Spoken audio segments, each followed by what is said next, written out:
እንደዚህ ብዬ አልጠራላችሁም ማለት ነው።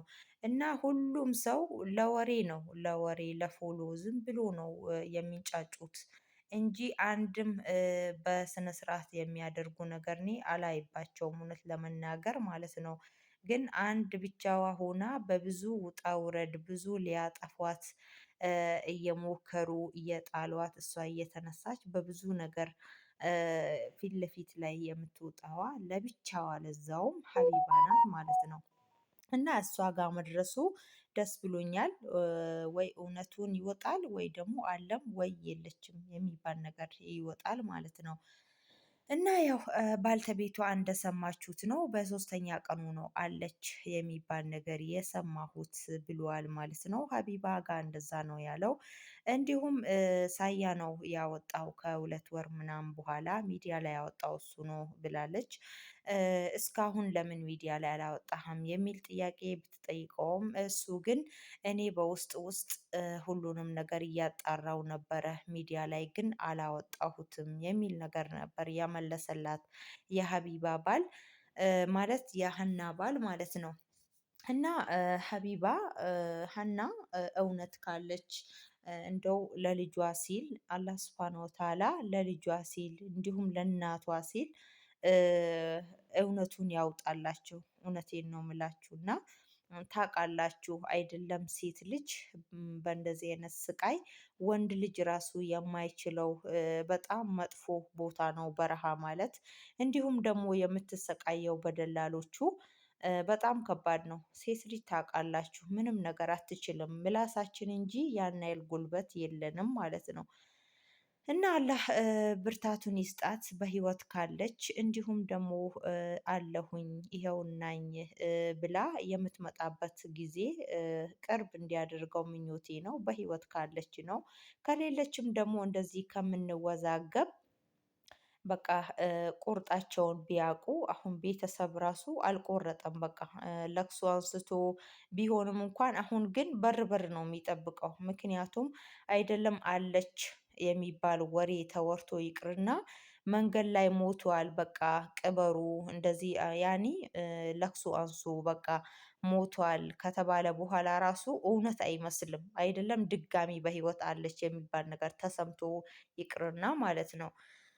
እና ይሄ ንግግር ለቤተሰብ በጣም ተጽዕኖ ነው ብዬ ነው እንትን የምለው አሁን የለችም ቢባል ራሱ ቤተሰብ ተስፋ አይቆርጥም ከአሁን ከአሁን ትመጣለች ከአሁን ከአሁን የሆነ ነገር እንሰማለን በማለት ውጭ ውጭ ነው የሚያዩት። በተለይ ደግሞ እናት በጣም ከባድ ነው ለእናት ማለት ነው።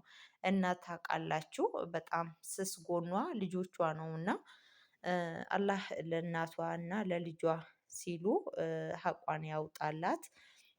እንዲሁም ደግሞ የገጠር ልጅን በጣም ወጥረው ይዘውታል።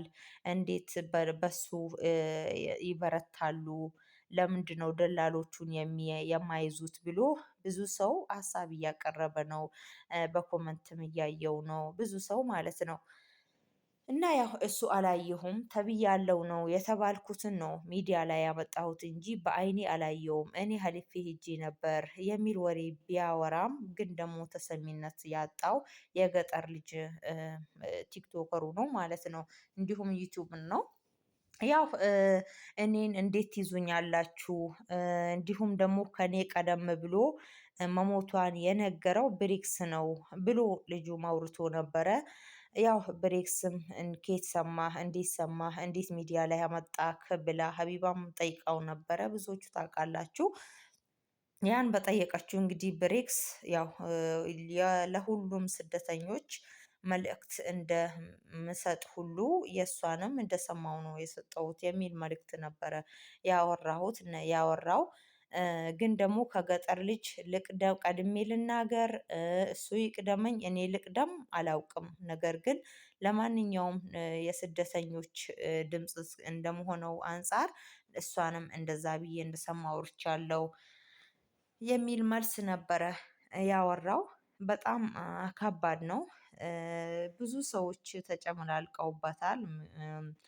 ብዙ ሰው ማለት ነው ግን ደግሞ ያው በዚህ ሳምንት ወይም በዚህ 2 ቀን 3 ቀን ይመስለኛል ወደ ሀቢባ ጋር የገባው ከብዙ ወከባ በኋላ ነው ወደ እሷ የሄደው እና አንድ መፍትሄ ቢገኝለት በጣም ደስ ይለኛል። እንዲሁም ደግሞ በዚህ 15 ቀን በዚህ 3 ቀን አመጣታለሁ የሚል ሰው አለ። በቃ ታውቃላችሁ አንድ ሰው የሆነ ነገር ካገኘ በቃ ያየውንም ያላየውንም ዝም ብሎ ነው የሚዘበራርቀው ማለት ነው። አላህ ከእንደዚህ አይነት ነገር ይጠብቃችሁ ይጠብቀን።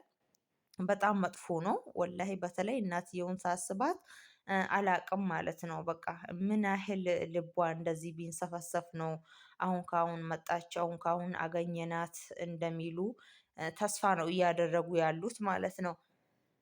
ባለቤቷንም እንዳያችሁት ነው እንግዲህ ያው አልሞተችም አለች ተብያለሁ እያፈላለኩኝ ነው ነው ያለው። እሱም አሁን በመሞቷ እርግጠኛ አልሆነም። በሶስተኛ ቀኑ ነው በሰው እሷ ሀና እኮ አልሞተችም ተብሎ የተነገረኝ በውስጥ ውስጥ ቼክ እያደረኩኝ ነው ብሎ ነው ያወራው። ስለዛ ያው ያለው አማራጭ ሀቋን አላህ ያውጣው ማለት ነው። አሁን እኛ ያሉ ባልታ ነው አሉ አሉ ነው እንጂ ማንም ሰው ያው በአይኔ አይቻታለሁ አሁን ሄጄ አመጣታለሁ የሚል ሰው የለም። በአሉ አሉ ነው እየተጓዝን ያለነው እና ሁሉንም ነገር አላህ ያውቃል። ለእናቷና ለልጇ ምንም ለማያውቀው ለልጇ ሲል በህይወት ካለች አለሁኝ እኔ ነኝ መጥቻለሁ ብላ ድምጿን እንድታሰማን ዱአዬ ነው። ከሌለችም ደግሞ ቤተሰብ ይህን ያህል በቃ ቤተሰብ አለች ብሎ ተስፋ እንደማያደርግ ቁርጡን ቢታወቅ በቃ እኔ ከምር በቃ ሰው ሲያወራ እንዳለች ነው እኔ የሚሰማኝ። ምክንያቱም በቃ ሰው አገኘኋት ነው የሚለው አየኋት ነው የሚለው በቃ ባሏም እንዳለው ማለት ነው። ስለዚህ ያው አላህ ቅርብ ያድርግላት እላችኋለሁኝ። ቢያንስ እንኳን ለልጇ ብትኖር እነዚህ ደላሎች እንግዲህ ፈጣሪያቸውን አይፈሩ በቃ ሰው አይፈሩ ምንም ነገር በቃ አለ አይደለ እነሱ ፈጣሪ ሆነው ነው እየኖሩ ያሉት እና አላህ ሱብሃነሁ ወተዓላ እጃቸውን ይስጣቸው ነው የሚባለው። ውድ ተመልካቾቼ ከእንደዚህ አይነት ዱብዳ አላህ ይጠብቃችሁ።